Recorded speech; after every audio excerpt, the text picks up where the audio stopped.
So in short, everything related to it confers an honor upon them. And why should it not be so? After all, it is the word of the Beloved and the commandment of the Master.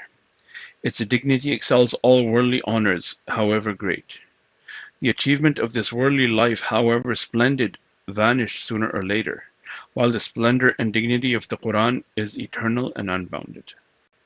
Even the minor attributes of the glorious Quran are such that we should be proud of, let alone its excellence in other respects. For example, its beautiful composition, wonderful coherence, the right choice of words, the proper development of arguments, the narration of past events, and the prophecies about the future. Its assailing remarks concerning other people are such as cannot be contradicted. For example, remark about the Jews that they profess their love for Allah, but they never long for death. The listener is impressed by its recitation, and the reader never gets tired of reading it. It is usual that however lovely a discourse may be, it may even be a letter from a beloved who has made one mad. We will become tired of reading it for the 20th time, if not the 10th, or the 40th time, if not the 20th. On the other hand, if we just memorize one ruku of the Quran, one may read it 200 times or 400 times or go on doing so forever, but one shall never lose interest. And if something prevents us from enjoying it, that will be for a while only. In fact, the more we read the Quran, the greater will be our enjoyment and satisfaction. Even if a few of the above excellent qualities were to be found in any composition, you would be all praised for it. So if all these qualities are present in a composition to a perfect degree, surely it would have to be regarded with the greatest honor and pride. Now we should just reflect on our own condition. How many of us feel really proud of having memorized the entire Quran? Does a Hafiz command real respect in our eyes? Alas, our honor and pride lie in high university degrees, in big titles, in worldly pomp and show, and in the wealth which we will have to leave behind us on our death. O Allah, have mercy on us. Ameen. عن أبي ذر رضي الله عنه قال: قلت يا رسول الله أوصني قال عليك بتقوى الله فإنه رأس الأمر كله. قلت يا رسول الله زدني قال عليك بتلاوة القرآن فإنه نور لك في الأرض وذخر لك في السماء. رواه ابن حبان في صحيحه في حديث طويل. عن أبي ذر رضي الله عنه قال: قلت يا رسول الله أوصني قال عليك بتقوى الله فإنه رأس الأمر كله. قلت يا رسول الله زدني قال عليك بتلاوة القرآن فإنه نور لك في الأرض وذخر لك في السماء. Hazrat Abu Dharr radiallahu anhu narrates that he requested Rasulullah sallallahu alayhi wasallam to give him some lasting advice. Rasulullah sallallahu alayhi wasallam said, cultivate the fear and reverence of Allah in your heart, because this is the root of all virtuous deeds. I asked Nabi sallallahu alayhi wasallam to add something more, and Nabi sallallahu alayhi wasallam said, stick to the reading of the Quran, because it is a nur in this life and a provision for the hereafter. Hazrat Abu Dharr radiallahu anhu says that he requested Rasulullah sallallahu alayhi wasallam to give some lasting advice. Rasulullah sallallahu alayhi wasallam said, cultivate the fear and reverence of Allah in your heart, because this is the root of all virtuous deeds. I asked Nabi sallallahu alayhi wasallam to add something more, and Nabi sallallahu alayhi wasallam said, stick to reading the Quran, because it is a nur in this life and a provision in the hereafter. Reverence means a very big type of respect.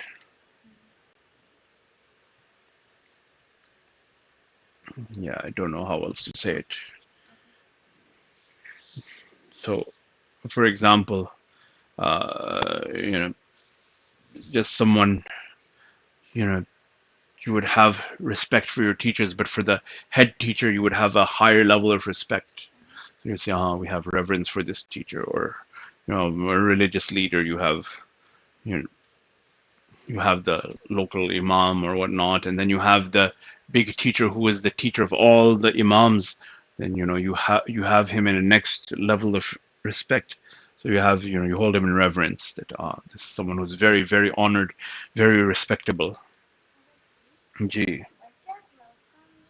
Local means close by. ठीक है. अच्छा. So the fear of Allah is the root of all good actions. A man whose heart is filled with fear of Allah does neither commit any sin nor experience any difficulty. And Allah says, وَمَن يَتَّقِ اللَّهَ يَجْعَل لَّهُ مَخْرَجًا وَيَرْزُقْهُ مِنْ حَيْثُ لَا يَحْتَسِبُ. And for those who fear Allah, He prepares a way out, and He provides for him from sources he never could imagine. So Allah will make a way out for someone who has taqwa. Some of the foregoing narrations also disclose that the Quran is illuminating. In Sharh al-Ihya, Hazrat Abu Na'im rahmatullah alayhi states that Hazrat Basit radiyallahu anhu has reported from Rasulullah sallallahu alayhi wasallam that the houses in which the glorious Quran is read shine unto the inhabitants of the heaven, as do the stars shine unto the inhabitants of the earth. So the impact, although the effect, we do not perceive it, but each one sees different things according to their makeup, how they are created. The bats do not see the same things that humans see. They have a different way of perceiving. So the inhabitants of the heavens, meaning the angels, they see the people in the houses reading Quran differently than we see it. We do not perceive the light, but they perceive the light of it. This hadith, which has been quoted from Targhib, is only a part of a long hadith reported from Ibn Hibban by Mullah Ali Qari in detail and by Suyuti in brief. Although the above mentioned part of the hadith is sufficient for the purpose of this book, yet the entire hadith includes many essential and useful subjects, and therefore its subject matter is given in the following paragraphs. Hazrat Abu Dharr radiyallahu anhu says that he inquired from Rasulullah sallallahu alayhi wasallam about the number of books revealed by Almighty Allah. Rasulullah sallallahu alayhi wasallam replied, 100 booklets and 4 books. 50 booklets were revealed to Nabi Sheeth alayhi salam, 30 to Nabi Idris alayhi salam, 10 to Nabi Ibrahim alayhi salam, and 10 to Nabi Musa alayhi salam before the Torah. In addition, 4 books, that is the Tawrat, Injil, Zabur, and the glorious Quran, have been revealed by Almighty Allah.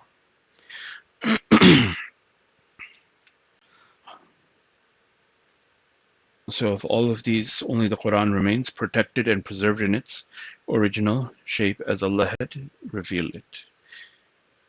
إِنَّا نَحْنُ نَزَّلْنَا الذِّكْرَ وَإِنَّا لَهُ لَحَافِظُونَ. Allah says that we have caused this Quran to be revealed and we will protect it. So it is the belief of the Muslims that the Quran is protected. And Allah has shown how He protected it in different instances throughout history. How when the British tried to eradicate the Quran from the face of India, and they had the ulama killed, and they had the copies of the Quran burnt, then they would see little children reciting, having memorized the Quran. Whatever they did, they could not eradicate the Quran from the face of the earth. Rather, Allah made it such that many Hufaz are coming from our country still. India, Pakistan, which was all one country back then. How many Hufaz are memorizing the Quran each and every year? Allah decided to protect it, and Allah protected it in the manner that He saw fit. As for the other books, there has been tahrif, there has been changes that have been made in them, and Allah had not promised that they would be preserved. Rather, He confirms that they have been changed, there have been changes added to them. But we will see that, when we discuss, I've had the chance to discuss with rabbis, priests, and whatnot, and various interfaith type efforts. And there's a lot of common things, of course, because they're coming from the same root. They're all coming from what Ibrahim alayhi salam, that was, that's the common source that we see with our eyes, that they're all Abrahamic faiths, so to speak. So the teachings are very similar, but there have been changes. So our Tawheed, we have a strong conviction in Tawheed that Allah has no partners.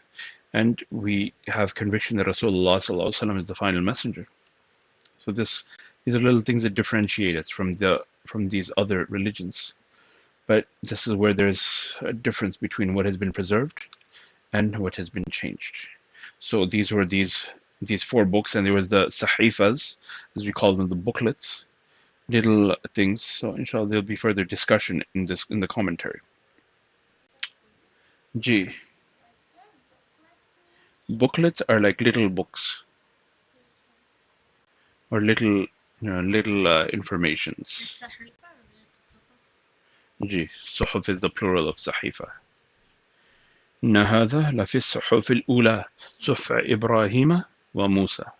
So verily this is what is in the first sahifas, the sahifa of Ibrahim and Musa, as we read in Surah Al-A'la. So all this is where Allah is talking about these things, that He will make sure that the Quran is preserved.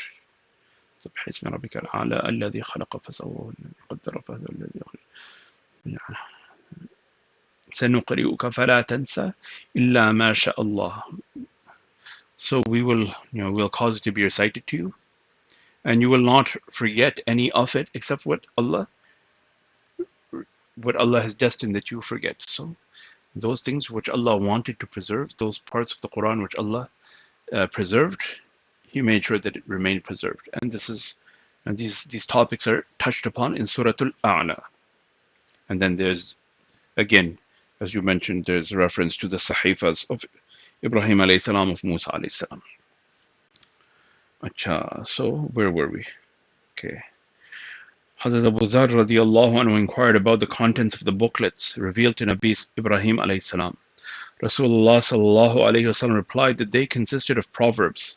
For example, O you strong and proud king, I did not appoint you to hoard wealth, but to prevent the complaint of the oppressed from reaching me by redressing it beforehand, because I do not reject the complaint of the oppressed person, even though he may be a disbeliever. The author states that whenever Rasulullah sallallahu alaihi wasallam deputed any of the Sahaba as an Amir or governor, in addition to giving the other advice, he emphasized, وَاتَّقِي دَعْوَةَ الْمَظْلُومِ فَإِنَّهُ لَيْسَ بَيْنَهَا وَبَيْنَ اللَّهِ حِجَابٌ. That he would tell them, beware of the dua, beware of the curse of the oppressed person, because between it and between Allah there is no veil or intermediary.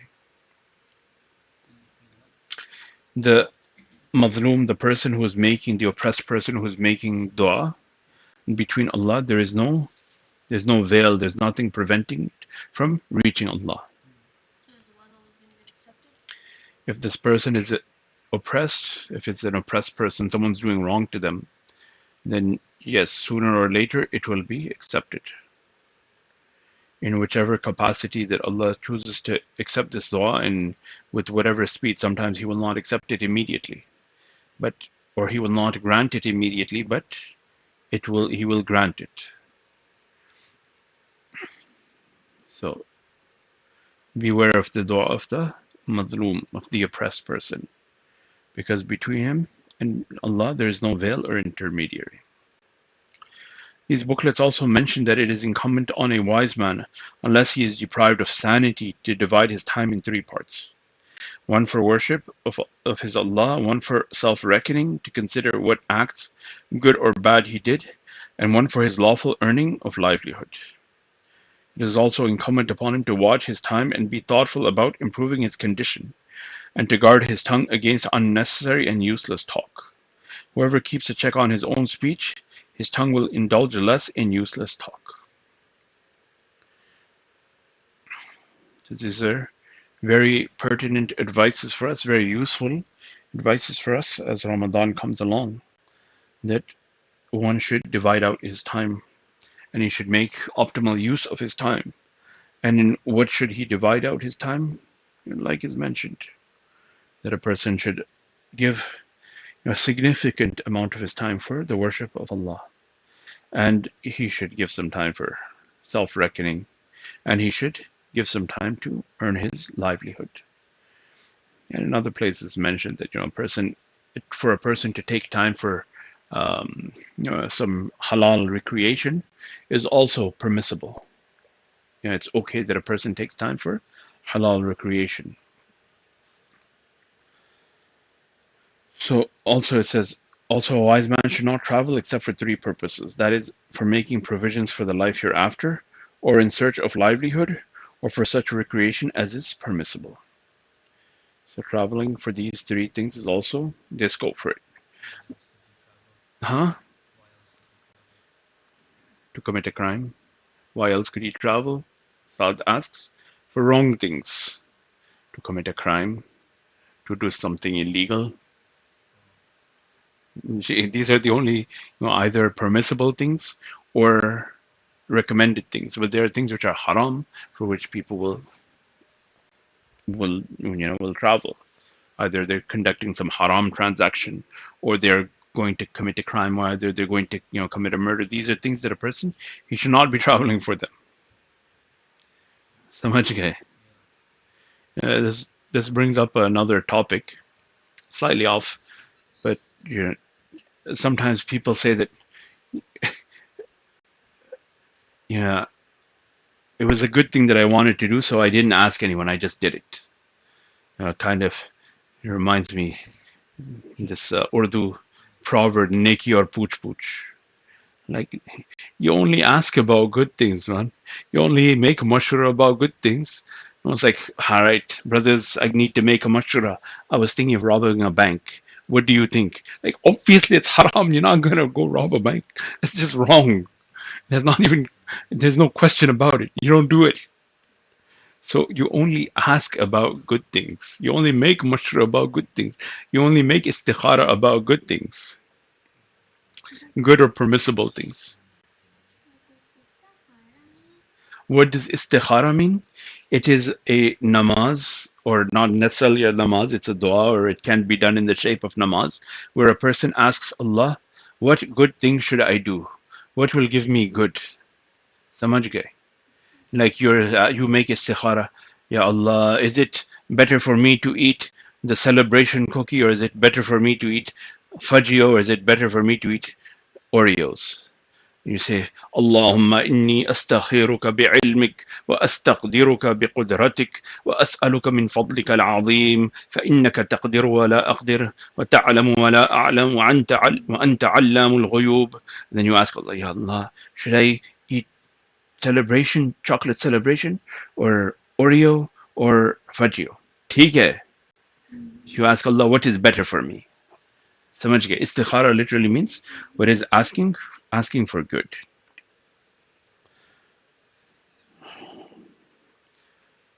So inshallah, maybe we'll continue on this topic tomorrow, inshallah, as we have reached our usual time, or gone a bit past our usual time. Inshallah, we'll continue on this topic tomorrow, inshallah. السلام عليكم ورحمة الله. سبحان الله وبحمده سبحانك اللهم وبحمدك نشهد أن لا إله إلا أنت نستغفرك ونتوب إليك. سبحان ربك رب العزة عما يصفون. سلام